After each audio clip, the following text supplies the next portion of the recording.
বিসমিল্লাহির রহমানির রহিম। সম্মানিত সাংবাদিকবৃন্দ, আসসালামু আলাইকুম। আপনারা জানেন বাংলাদেশ জাতীয়তাবাদী দলের সম্মানিত চেয়ারম্যান, বাংলাদেশের তিনবারের নির্বাচিত সাবেক প্রধানমন্ত্রী দেশনেত্রী বেগম খালেদা জিয়া, উনি গত 10ই জানুয়ারি 10ই এপ্রিলে তার করোনা টেস্ট পজিটিভ হওয়ার পরিপ্রেক্ষিতে উনি বাসাতে চিকিৎসাধীন ছিলেন। 15 তারিখে ওনার পরীক্ষার জন্য এবার কেড়ে নিয়ে যাওয়া হয়েছিল এবং গতকালকে 27 তারিখে আমরা ওনার চেক, সিটি সহ অন্যান্য নিয়মিত চেক আপের জন্য তাকে আমরা এভার কেয়ার হসপিটাল ঢাকাতে আমরা ওনাকে নিয়ে যাই এবং নিয়ে যাওয়ার পর সেখানে ওনার কালকে রাত্রে বেশ কিছু পরীক্ষা হয় এবং যেহেতু পরীক্ষা হতে হতে বেশ সময় লেগেছে, সেই জন্য কালকে ওনাকে আমরা ওখানে ভর্তি করার জন্য ওখানকার চিকিৎসকরাও পরামর্শ দেয়, কারণ ওনাকে প্রতিদিন আনা নেওয়া করা এবং সকল পরীক্ষা করা এটি সত্যিকার অর্থেই একটি মানে কষ্টকর বিষয়।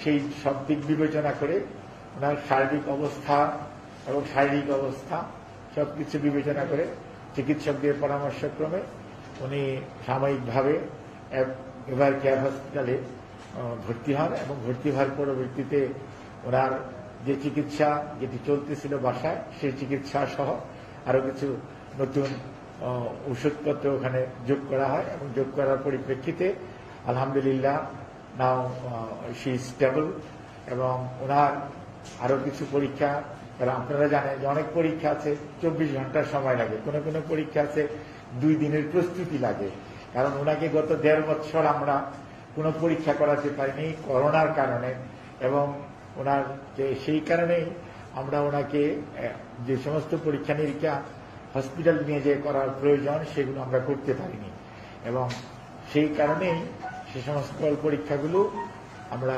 নিয়মিত চেক আপের অংশ হিসাবে ওনার পরীক্ষাগুলো এভার কেয়ার হসপিটালে করা হচ্ছে এবং সেখানে আজকে একটি মেডিকেল বোর্ড হয়েছিল এবং মেডিকেল বোর্ডে সেখানে এভার কেয়ার হসপিটালের 7 সদস্য বিশিষ্ট একটি মেডিকেল বোর্ড আর ম্যাডামের যারা ব্যক্তিগত চিকিৎসক professor doctor FM Siddiqui, doctor Mamun, আমি নিজেও সেখানে ছিলাম, অর্থাৎ সর্বসাকুল্যে সেখানে 10 সদস্য বিশিষ্ট একটি মেডিকেল টিম সদস্য বোর্ড। সেখানে ওনার সকল এ পর্যন্ত যেগুলো পরীক্ষা নিরীক্ষা হয়েছে সেগুলো রিভিউ করেছে, অর্থাৎ পর্যবেক্ষণ করে পরবর্তীতে ওনার সাথে ওনাকেও ওনারা পরীক্ষা নিরীক্ষা করে ওনার আরো কিছু পরীক্ষার জন্য ওনারা সুপারিশ করেছেন এবং সেই সুপারিশ মোতাবেক সেই পরীক্ষাগুলো আজকে আগামীকালকে ইনশাল্লাহ হবে এবং সেই পরীক্ষার পরবর্তীতে পরীক্ষার রেজাল্টের উপর ভিত্তি করে পরবর্তীতে ওনার সার্বিক চিকিৎসার প্ল্যানিংটা কমপ্লিট হবে এবং আমরা খুবই আশাবাদী আপনাদের মাধ্যমে আমরা দেশবাসীর কাছে এবং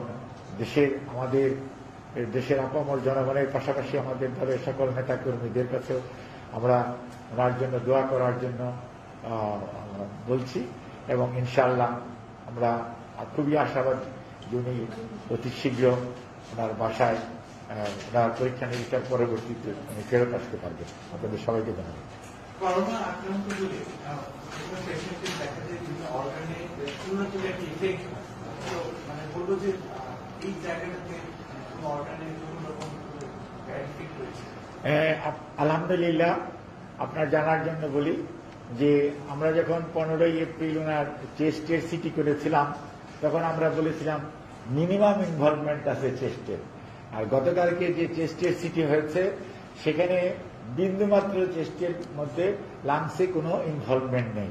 কাজে এইটা হচ্ছে সবচেয়ে আল্লাহর কাছে শুকরিয়া, এটা একটা সবচেয়ে ভালো দিক এবং ওনার হার্টের মধ্যেও সেই ধরনের কোনো ধরনের কার্ডিওমেগালি বা কোনো ধরনের সমস্যা কালকে যে পরীক্ষা হয়েছে সেখানে ডাক্তার সাহেবরা পরীক্ষার রিপোর্ট যেটা দিয়েছে সেটা নাই এবং করোনার কোনো উপসর্গ এই মুহূর্তে ওনার নেই এবং উনি কিন্তু এখন নন করোনা ইউনিটেই চিকিৎসাধীন আছে, কারণ আন্তর্জাতিক নিয়মই হচ্ছে যে 2 সপ্তাহের পরে যদি পেশেন্টের সিমটম না থাকে করোনার টেস্ট আর করানোরই প্রয়োজন নাই, এবং তখন ধরে নিতে হয় যে এই ওনার কাছ থেকে আর করোনা ছড়ানোর কোনো সুযোগ বা নেই। ধন্যবাদ।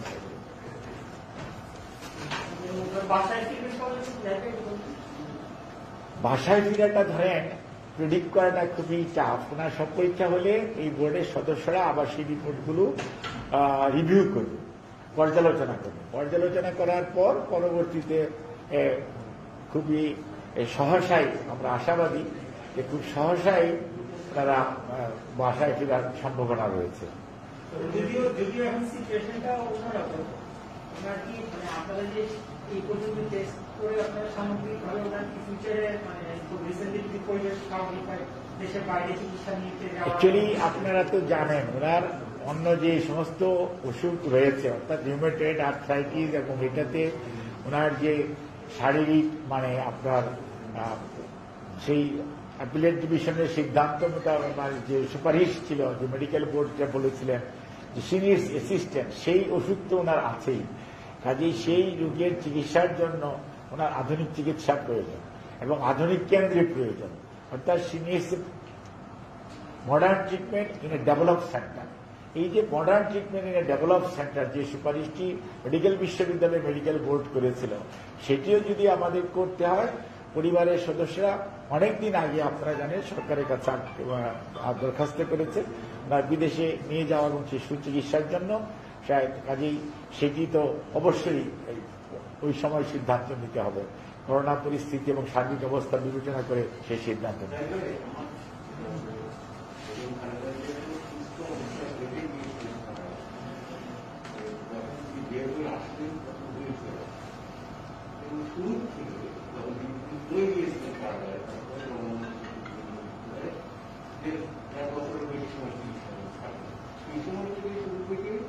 দল এবং পরিবারের পক্ষ থেকে একটি কথা ছিল যে উন্নত চিকিৎসা কেন্দ্রে দলের লিজ করছে, তার চিকিৎসা করা, তার পরীক্ষা দিতে পারছেন, তার অনেক কোনো সমস্যা হয় ৭৬ বছর।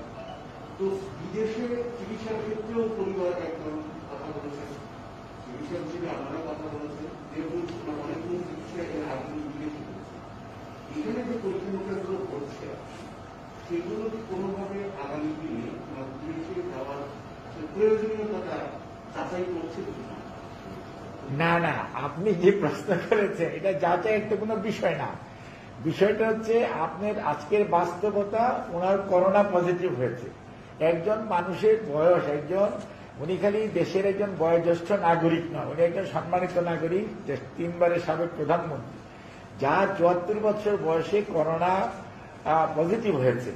সেই ভদ্রমহিলার চিকিৎসার জন্য বা ওনার চিকিৎসার ব্যাপারে যাচাই বাছাইয়ের তো কোনো বিষয় না। করোনা আজকে এমন একটি অবস্থা আকার ধারণ করেছে, আজকে এটা সেই ডোনাল্ড ট্রাম্পের কথাই বলেন আর বরিসনের কথাই বলেন, ইমরান খানের কথাই বলেন, এটা কোনো ফ্যামিলিকে বাদ দিচ্ছে না। বা নেপালের রাজা কি বলেন। কাজেই এইখানে যেটাতে করোনা হয়েছে, করোনা পরিপ্রেক্ষিতে পোস্ট করোনা অনেক সিমটম হয়, পোস্ট করোনা অনেক ডরমেন্ট অসুখ বিসুখ থাকে যেগুলো পোস্ট করোনাতে কিন্তু সেগুলো ফ্লেয়ার আপ করে। কাজেই এই জিনিসটা আপনাকে মনে রাখতে হবে যে এখানে বেগম, আমরা দীর্ঘদিন বলেছি, খালেদা যে হেঁটে হেঁটে আলিয়া মাদ্রাসায় গিয়েছিলেন এবং উনি জেলখানায় গিয়েছিলেন, কিন্তু ওনাকে যখন আমরা 25শে মার্চ 2020-তে উনি আসলেন, আপনারা দেখেছেন অন্যের সহায়তা ছাড়া she was not able to work। এবং আপিলেট ডিভিশনে এই মেডিকেল বিশ্ববিদ্যালয়ের ডাক্তার সাহেবরাই মেডিকেল বোর্ডের সুপারিশ মানে রিপোর্ট দিয়েছিল, she cannot maintain his life without assistance। এইটা ছিল ইংরেজিতে শব্দ। কাজে এই অবস্থার মধ্যে উনি হুইল চেয়ারে বেরিয়েছেন এবং কালকেও আপনারা দেখেছেন ওনার শারীরিক অবস্থাটা। কাজে এখানে কোনো গ্রাউন্ড তৈরি করার তো কোনো বিষয় না, বিষয়টা হচ্ছে রিয়েলিটি ইজ রিয়েলিটি, বাস্তবতার মধ্যে এখানে কোনো অবস্থাতেই কোনো কিছু মানে তৈরি করার বিষয় না। বাস্তবতা হচ্ছে বাস্তবতা, যেটা আপনার আমার সবাইকে খুব অত্যন্ত খোলা মনে গ্রহণ করা উচিত। রুগী, উনি একজন রুগী, সবচেয়ে বড় পরিচয় উনি একজন মানুষ, তারপর উনি একজন রুগী, তারপর ওনার পলিটিক্যাল পরিচয়, উনি স্বাধীনতার ঘোষক শহীদ রাষ্ট্রপতি জিয়াউর রহমানের স্ত্রী, উনি 3 বারের সাবেক প্রধানমন্ত্রী, সবকিছুর ঊর্ধ্বে। But she is a patient, she needs treatment, she deserves treatment, it is her constitutional rights এবং তাকে তার উপযুক্ত চিকিৎসা নেওয়ার সুযোগ দেওয়া রাষ্ট্রের দায়িত্ব।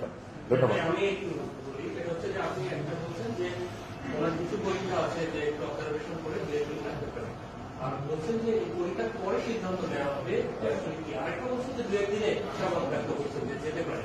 তো দুটো তো দুই রকম। না না না, দুই রকম না। আপনি দুই রকম ভাবেন কেন? পরীক্ষাটা হচ্ছে যেমন হলটার মনিটরিং 24 ঘন্টা টাইম লাগে, এটা লাগায় রাখতে হয়। 24 ঘন্টা পরবর্তীতে এটা আপনার রিপোর্টটা দিতে হয়। আবার মনে করেন আপনি একটা কন্ট্রাস্ট দিয়ে কোন একটা এক্সরে করবেন, কোন একটা সিটি করবেন, তার জন্য একটা প্রস্তুতি লাগে যে পেটের মধ্যে গ্যাস আছে কিনা, এইরকম আছে কিনা, সেটার জন্য তো আপনার বেশি সময় লাগে না। পরীক্ষা পরবর্তীতে হসপিটালে থাকা লাগতে পারে। পরীক্ষা পরবর্তীতে রিভিউ করার পর ওনার এখন পর্যন্ত যা অবস্থা, আপনারা দোয়া করেন যাতে ওনাকে হসপিটালে থাকতে না হয়, উনি তাড়াতাড়ি বাসায় চলে আসতে পারে। আপনাদের মাধ্যমে উনি এই দোয়াই চেয়েছেন সবার। ঠিক আছে, ধন্যবাদ।